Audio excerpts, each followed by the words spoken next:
नमस्कार दोस्तों, स्वागत है आपका आज के मुख्य समाचारों में। जी हां दोस्तों, आपको यहां पर देखने को मिलेंगी सुबह से लेकर शाम तक की तमाम बड़ी खबरें मुख्य समाचार ब्रेकिंग न्यूज अपडेट्स के रूप में। तो चलिए दोस्तों, जान लेते हैं आज की पहली बड़ी खबर। राज्यसभा में मोदी की 90 मिनट की स्पीच। बोले, कांग्रेस ने अपने युवराज को स्टार्टअप बनाकर दिया, ना वो लिफ्ट हुए और ना ही लॉन्च हुए।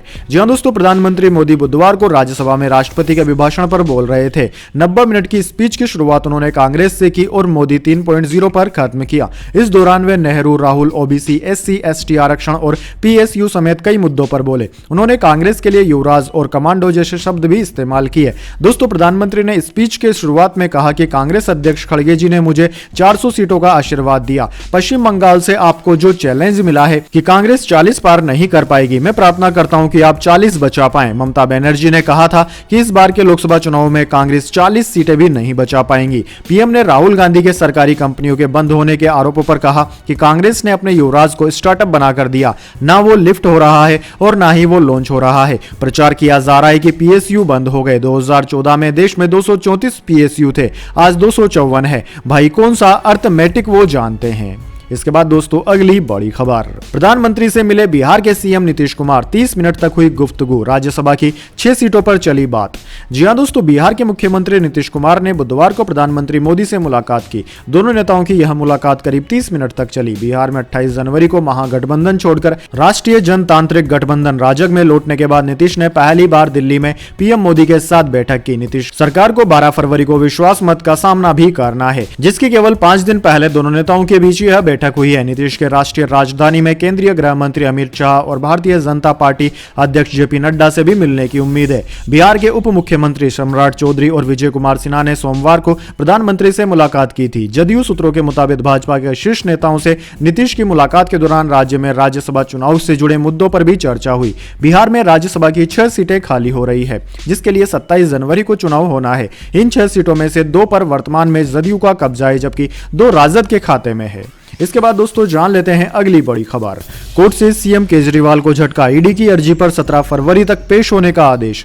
जी हां दोस्तों, दिल्ली के मुख्यमंत्री और आम आदमी पार्टी के संयोजक अरविंद केजरीवाल को बड़ा झटका लगा है। कारण है, ईडी के बार-बार समन दिए जाने के बाद भी पेश न होने पर कोर्ट ने केजरीवाल को पेशी का समन जारी कर दिया है। कोर्ट ने केजरीवाल को 17 फरवरी को पेश होने के लिए कहा है। दरअसल दोस्तों, दिल्ली शराब घोटाला मामले में ईडी के 5 समन के बावजूद दिल्ली सीएम अरविंद केजरीवाल के पेश न होने के खिलाफ ईडी द्वारा कोर्ट में याचिका दाखिल की गई थी। याचिका पर सुनवाई करते हुए रावेज एवेन्यू कोर्ट ने बुधवार को फैसला सुनाया और केजरीवाल को 17 फरवरी को पेश होने का समन जारी किया।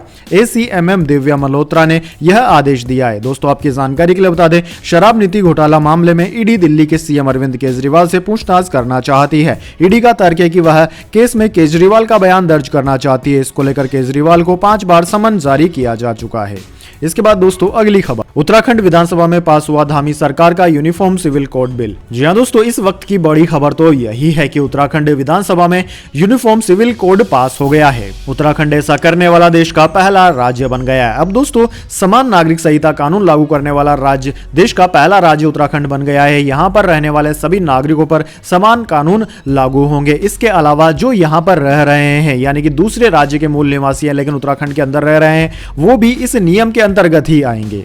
इसके बाद दोस्तों, जान लेते हैं अगली बड़ी खबर। उत्तराखंड कांग्रेस नेता हरक सिंह रावत के ठिकानों पर छापे। ईडी की उत्तराखंड, दिल्ली, हरियाणा और चंडीगढ़ में 12 जगहों पर सर्चिंग जारी। जी हां दोस्तों, उत्तराखंड में कथित वन घोटाले में परिवर्तन निर्देशालय यानी कि ईडी ने बुधवार को पूर्व मंत्री और उत्तराखंड कांग्रेस के नेता हरक सिंह रावत के देहरादून स्थित घर पर छापा मारा। एजेंसी ने रावत के करीबियों के दिल्ली, हरियाणा और चंडीगढ़ के 12 ठिकानों पर एक साथ छापेमारी की। सूत्रों के मुताबिक फॉरेस्ट लैंड स्कीम मामले में ईडी ने यह कार्यवाही की है। न्यूज एजेंसी एएनआई के मुताबिक रावत के मंत्री रहते कार्बेट पार्क के पाखरो रेंज में टाइगर सफारी प्रोजेक्ट के लिए 169 पेड़ों की जगह है 6000 पेड़ों की अवैध रूप से कटाई की गई थी। इसके अलावा अवैध निर्माण भी हुआ था। इस मामले में रावत और तब के कुछ अधिकारियों और उनके करीबियों पर मनी लॉन्ड्रिंग के आरोप लगे हैं। ईडी आज इसी मामले को लेकर छापेमारी कर रही है। इससे पहले अगस्त 2023 में विजिलेंस डिपार्टमेंट ने भी रावत के खिलाफ कार्यवाही की थी। इसके बाद दोस्तों जान लेते हैं अगली खबर। झारखंड के पूर्व सीएम सोरेन की रिमांड 5 दिन बढ़ी, ईडी कर रही पूछताछ। पत्नी कल्पना ने लिखा, आज मैरिज एनिवर्सरी पर हेमंत साथ नहीं। जी हां दोस्तों, रांची कोर्ट ने जमीन घोटाले मामले में झारखंड के पूर्व मुख्यमंत्री हेमंत सोरेन की परिवर्तन निदेशालय ईडी की रिमांड 5 दिन और बढ़ा दी है। जांच एजेंसी ने पीएमएलए कोर्ट से सोरेन की रिमांड 7 दिन के लिए बढ़ाने की अपील की थी। ईडी ने कहा कि पूछताछ के दौरान सोरेन ने जो जवाब दिए हैं उनसे हम संतुष्ट नहीं है। कई सवाल ऐसे भी हैं जिनके जवाब हमें और चाहिए, ऐसे में रिमांड की जरूरत होगी। अब ईडी पूर्व सीएम से 12 फरवरी तक पूछताछ करेगी। वहीं दोस्तों ईडी की ओर से कोर्ट में कई सबूत दिए गए हैं। सुनवाई के दौरान ईडी ने अदालत को बताया कि हेमंत सोरेन के आवास पर जो दस्तावेज मिले हैं उनमें कई दस्तावेज गड़बड़ाई अंचल के उप निरीक्षक भानु प्रताप प्रसाद के आवास से भी मिले थे। ईडी इसे नए सिरे से जांच रही है। इसके बाद दोस्तों अगली बड़ी खबर, शरद गुट को चुनाव आयोग ने दिया नया नाम, एनसीपी शरद चंद्र पवार। जी हां दोस्तों, महाराष्ट्र की सियासत में फिर से हलचल तेज हो गई है। चुनाव आयोग ने मंगलवार को अजित पवार के गुट को असली एनसीपी घोषित कर दिया। आयोग ने अजित पवार के गुट को पार्टी का नाम और चुनाव चिन्ह घड़ी अलॉट कर दिया। चुनाव आयोग ने शरद पवार गुट को नए सियासी दल का नाम चुनने के लिए 3 विकल्प देने को कहा था, जिसके बाद शरद पवार गुट ने बुधवार को इलेक्शन कमीशन को पार्टी के लिए 3 नए नाम और चुनाव चिन्ह भी भेजे थे। अब अगर दोस्तों शरद पवार गुट तय समय पर चुनाव आयोग को अपने सुझाव नहीं भेजता है तो उसके सदस्यों को निर्दलीय चुनाव लड़ना पड़ता। अब चुनाव आयोग इनमें से कोई एक नाम शरद पवार के गुट को देगा। सूत्रों के मुताबिक शरद पवार गुट ने सियासी दल के 3 नाम शरद पवार के नाम पर ही रखे हैं। पहला नाम है राष्ट्रवादी कांग्रेस पार्टी शरद पवार, राष्ट्रवादी कांग्रेस पार्टी शरद चंद्र पवार, राष्ट्रवादी कांग्रेस पार्टी शरद पवार। बरगद के पेड़ या उगता सूरज के साथ चुनाव चिन्ह है, जिनमें से उनका नाम तो फिक्स हो चुका है। उनकी पार्टी का नया नाम राष्ट्रवादी कांग्रेस पार्टी शरद चंद्र पवार है। इसके बाद दोस्तों जान लेते हैं अगली खबर। नंबर 1 टेस्ट बॉलर बने बुमराह, अश्विन तीसरे स्थान पर पहुंचे। टॉप 5 ऑलराउंडर्स में 3 भारतीय, टॉप 10 बैटर्स में विराट कोहली इकलौते इंडियन। जी हां दोस्तों, जसप्रीत बुमराह आईसीसी की टेस्ट बॉलिंग रैंकिंग में नंबर 1 गेंदबाज बन गए हैं। उन्हें इंग्लैंड के खिलाफ शुरुआती 2 टेस्ट मैचों में बेहतरीन बॉलिंग का फायदा मिला। इसके साथ ही ऑफ स्पिनर रविचंद्रन अश्विन को 2 स्थान का नुकसान हुआ है और वह तीसरे स्थान पर पहुंच गए हैं। दूसरे नंबर पर साउथ अफ्रीका के कसिगोर रबाड़ा है। वहीं दोस्तों टॉप 5 टेस्ट ऑलराउंडर्स में अब 3 भारतीय हो गए हैं। वहीं विराट कोहली शुरुआती दोनों टेस्ट मैच नहीं खेलने के बावजूद टॉप 10 बैटर्स में शामिल इकलौते भारतीय हैं। दोस्तों जसप्रीत बुमराह ने इंग्लैंड के घरेलू टेस्ट सीरीज के शुरुआती 2 मुकाबलों में ही 15 विकेट झटक लिए। उन्होंने पहले टेस्ट में 6 और दूसरे में 9 विकेट लिए। दूसरे मुकाबले में वह प्लेयर ऑफ द मैच भी रहे। अब बुधवार को इंटरनेशनल क्रिकेट काउंसिल आईसीसी की लेटेस्ट रैंकिंग में वह टॉप पर पहुंच गए हैं।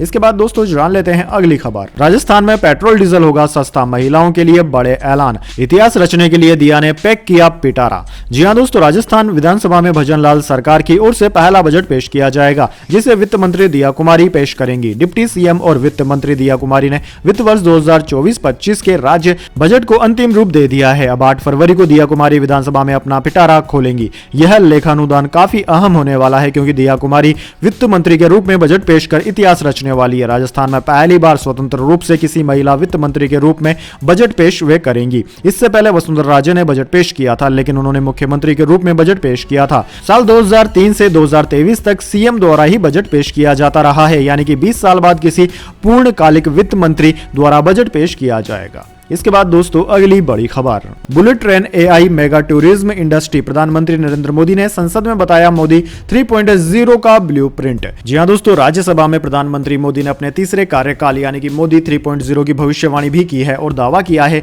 कि राष्ट्रपति के अभिभाषण पर धन्यवाद प्रस्ताव की चर्चा में पीएम मोदी लोकसभा में 99 मिनट बोले थे। आज बुधवार को करीब 90 मिनट का भाषण दिया। आज के भाषण में पीएम मोदी ने 4 बड़े हिस्सों में एक हिस्सा कांग्रेस पर हमले के रूप में कहा, दूसरा हिस्सा जाति के नाम चल रही राजनीति को लेकर कहा, तीसरा हिस्सा अपने 10 साल के कामकाज की तुलना कांग्रेस के 10 साल के कामकाज से करने में किया है और चौथा हिस्सा अपनी आगामी सरकार के दावे के साथ 5 साल का नया टारगेट फिक्स करने में किया। दोस्तों पीएम मोदी ने इस भाषण में आगामी लोकसभा चुनाव में बीजेपी की नीतियों का ब्लूप्रिंट भी पेश किया। उन्होंने कांग्रेस पार्टी को परिवारवादी, निराशावादी करार देते हुए तीसरी बार मोदी सरकार बनाने का दावा किया। प्रधानमंत्री ने मोदी 3.0 सरकार का ब्लूप्रिंट बताते हुए bullet train AI mega tourism industry को भारत जैसी गारंटी भी दी। अपने अभिभाषण में पीएम मोदी ने कहा कि मोदी 3.0 विकसित भारत की नींव को मजबूत करने के लिए जरूरी है।